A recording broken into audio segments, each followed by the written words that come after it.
Hello my dear friends, welcome to my YouTube channel. सभी का स्वागत है चैनल पर एक बार फिर से। बीएससी नर्सिंग सीनियर 2023-2024 के लिए फर्स्ट राउंड की काउंसलिंग के बाद अब कुल कितनी सीटें बाकी हैं, ठीक है। आप सभी का क्वेश्चन है कि आपके 110 प्लस है मार्क्स, तो आपको कॉलेज मिलना चाहिए या नहीं। देखिए, अभी अगर आपके 110 प्लस हैं तो आपके लिए वीडियो इंपॉर्टेंट है। काफ़ी बच्चों को कॉलेज नहीं मिला है 110 प्लस होने के बाद भी, ठीक है। क्यों नहीं मिला है उसके बारे में भी डिस्कस करेंगे। अगर आपके 100 से कम नंबर है तो आपके लिए भी ये वीडियो बहुत इंपॉर्टेंट होने वाला है। कुछ अच्छे कॉलेज का सजेस्ट मैं करूँगी। अगर आपके मार्क्स कम है तो आप उनको एक बार भर के काउंसलिंग करवा सकते हैं, तो शायद आपको चांस मिल जाए, ठीक है। सो फ्रेंड्स, चलिए वीडियो को स्टार्ट कर लेते हैं। लाइक कर दीजिए वीडियो को, तब तक चैनल को सब्सक्राइब करके बेल आइकन प्रेस कर दीजिए। इंस्टाग्राम और टेलीग्राम मेरा जल्दी से ज्वाइन कर लीजिए। चलिए वीडियो को शुरू कर लेते हैं। सो फ्रेंड्स, यहाँ पर देखिए आपका जो सीट एलोकेट आपको हो गया है, तो एडमिशन आपका 26 तारीख 6/2023 से लेकर के मंडे से स्टार्ट हो चुका है, ठीक है। उसके बाद में आपको 5 तारीख 7/2023 शाम के 5 बजे तक अपना कंप्लीट करवा देना है।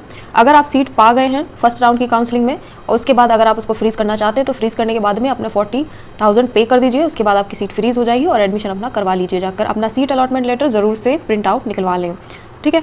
तो अब फ्रेंड्स बात करते हैं कि मान लीजिए आपका 110 प्लस मार्क्स है और आप यहाँ पर एसटी, चलिए पहले एसटी की बात नहीं, आपको शुरू से समझाते हैं, ठीक है। आपका मान लीजिए 110 प्लस मार्क्स है और आप जनरल से या फिर ओबीसी से बिलोंग करते हैं, तो आप कॉलेज ऐसे चुनिए, ठीक है। उन कॉलेजेस को चुनिए जो कि आपके प्रेफरेंस में आपको ज़्यादा से ज़्यादा चांसेस बनाए कि आपको कॉलेज अलॉट हो जाएगा, ठीक है। अब मान लीजिए आपके मार्क्स हैं 110 प्लस और आपने केजीएमयू भरा, ठीक है। आपने कोई मेरठ का अच्छा सा फेमस कॉलेज भर दिया, ठीक है। आपने कहीं भी भर दिया। अभी मैं आपको सीट मैट्रिक्स में समझा दूंगी कि आपको आपके मार्क्स के अकॉर्डिंग कौन सा कॉलेज भरना चाहिए था, या फिर आप सेकंड राउंड की काउंसलिंग में पार्टिसिपेट करोगे तो आपको कौन सा कॉलेज को प्रेफरेंस देनी है, ठीक है। वो सब मैं आपको आगे चल के बताने वाली हूँ।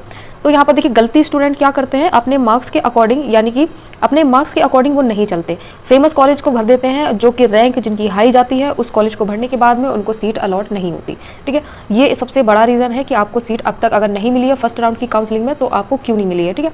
उसके बाद में देखिए अगर सीट मैट्रिक्स की बात करें तो यहाँ पर सबको मालूम होना चाहिए फ्रेंड्स कि आपकी कम से कम 75 से लेकर 78% तक, या मान लीजिए 70 से लेकर 80% तक आपकी सीटें गवर्नमेंट और प्राइवेट, गवर्नमेंट की बात करेंगे, गवर्नमेंट में भर दी जाती हैं, ठीक है, फर्स्ट राउंड की काउंसलिंग में। उसके बाद में देखिए प्राइवेट में क्या होता है, 30 से 40% तक सीटों का यहाँ पर फिलअप हो जाती हैं, ठीक है। सारी की सारी सीटें 30 से 40% फिलअप कर दी जाती हैं और बाकी जो वैकेंट सीटें होती हैं उसमें सेकंड राउंड की काउंसलिंग में बच्चों को सिलेक्ट किया जाता है, उसके बाद में मॉप अप में किया जाता है, ठीक है।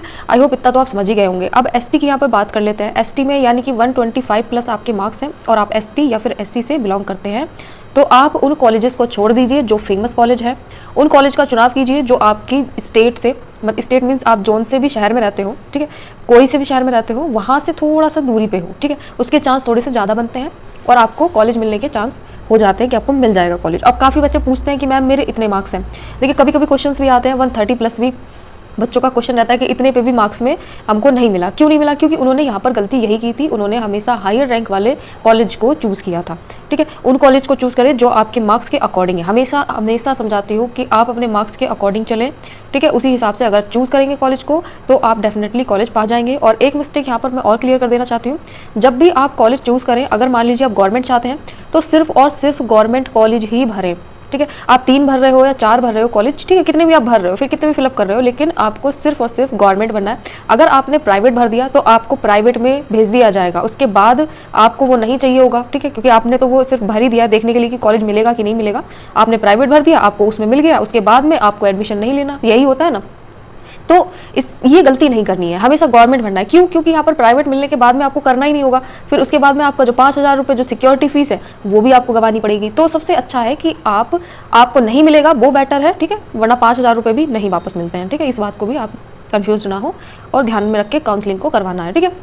तो और ये प्राइवेट को इसलिए मैं मना कर रही हूँ, अगर आप सिर्फ गवर्नमेंट चाहते हैं तो सिर्फ गवर्नमेंट कॉलेज भरें, चाहे वो 1 भर दें, 2 भर दें, 3 भर दें, ठीक है, वो आपके ऊपर डिपेंड करता है। उसमें सिर्फ इतना ही कहना है, प्राइवेट ना भरें, वरना प्राइवेट में आपको भेज दिया जाएगा और मजबूरन या तो आपको एडमिशन लेना पड़ेगा अगर आप 5,000 रुपये अपने वेस्ट नहीं कराना चाहते हैं तो, या फिर आपको वो 5,000 रुपये आपके वापस नहीं मिलेंगे क्योंकि आप एडमिशन नहीं लोगे, ठीक है।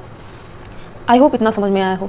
और रही बात सीट मैट्रिक्स की, देखिए सीट मैट्रिक्स अभी काफ़ी सीटें जो है मैंने बताया था आपको कि यहाँ पर जो है 70 से लेकर 80% तक सीटों का फिलअप हो गया है।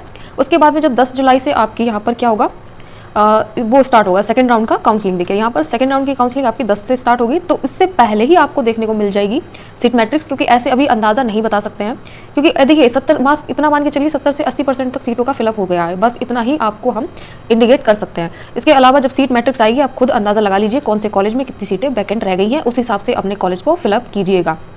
ठीक है, अगर प्राइवेट चाहते हैं, मान लीजिए आपके 100 मार्क्स हैं, ठीक है, आप यहाँ पर सॉरी एक मिनट, आप यहाँ पर जनरल के हैं या फिर ओबीसी के हैं, ठीक है, और आपके मार्क्स हैं 100 से, यानी कि मान लीजिए 90 से लेकर के आपके 100 के बीच में मार्क्स हैं, तो आपको डेफिनेटली कॉलेज प्राइवेट मिलेगा। ठीक है, अगर आप काउंसलिंग करवाते हैं, प्राइवेट कॉलेज भरते हैं तो प्राइवेट कॉलेज मिल जाएगा, अगर आपने गवर्नमेंट भरा तो आपको नहीं मिलेगा। ठीक है, ये चीज़ मैं क्लियर कर देना चाहती हूँ। चाहो तो आप अपनी स्वेच्छा के लिए काउंसलिंग करवा सकते हो, ठीक है, उसके लिए यहाँ पर कोई वो नहीं है, कोई इशू नहीं है, चाहो तो करा सकते हो, कोई दिक्कत नहीं है। मैं ये नहीं कह रही कि आप काउंसलिंग मत कराओ, अगर आपको लगता है कि सीट मिल जाएगी तो आप बिल्कुल करा दीजिए, कोई दिक्कत नहीं है। ठीक है, बट अगर आपके 80 से 100 के बीच में है तो चांसेस बनते हैं, ठीक है, आपके 80 से 100 के बीच में है तो चांसेस बनते हैं यहाँ पर जनरल के भी, ठीक है, ओबीसी, एससी और एसटी के भी। अगर आप इसके बिलो हैं, ठीक है, अगर आप इसके बिलो हैं, मान लीजिए आप 60 to 80 हैं, तो सिर्फ और सिर्फ यहाँ पर देखिए एससी और एसटी को ही मौका दिया जा सकता है, वो भी पूरा कंफर्म नहीं कह सकते, क्योंकि प्राइवेट कॉलेज भी काफ़ी अच्छे स्टूडेंट्स को ही रखता है। ठीक है,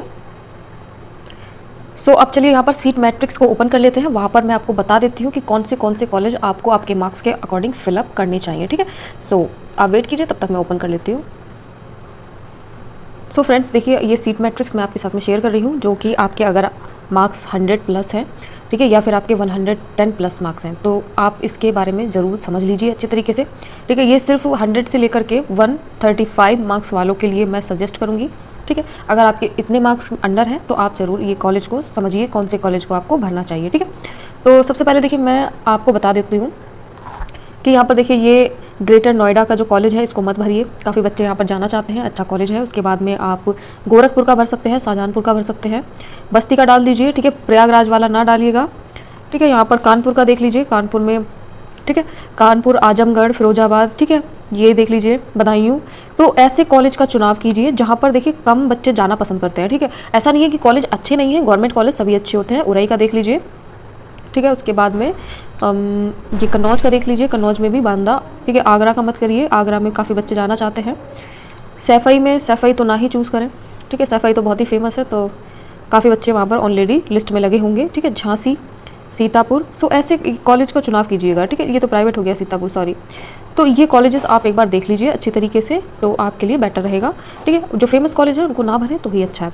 आई होप आप अच्छे तरीके से समझ गए होंगे। सीट मैट्रिक्स अगर आपको चाहिए तो मैंने टेलीग्राम चैनल पर अपलोड कर दिया है, वहाँ से मेरा टेलीग्राम चैनल डिस्क्रिप्शन में मैंने लिंक दिया है, वहाँ पर जाकर आप चेक कर सकते हैं। ठीक है, आई होप सभी लोग अच्छी तरीके से समझ गए होंगे। तो चैनल को सब्सक्राइब करके बेल आइकन प्रेस कर दीजिए, वीडियो को लाइक शेयर सब्सक्राइब जरूर करें। Thanks for watching dear friends.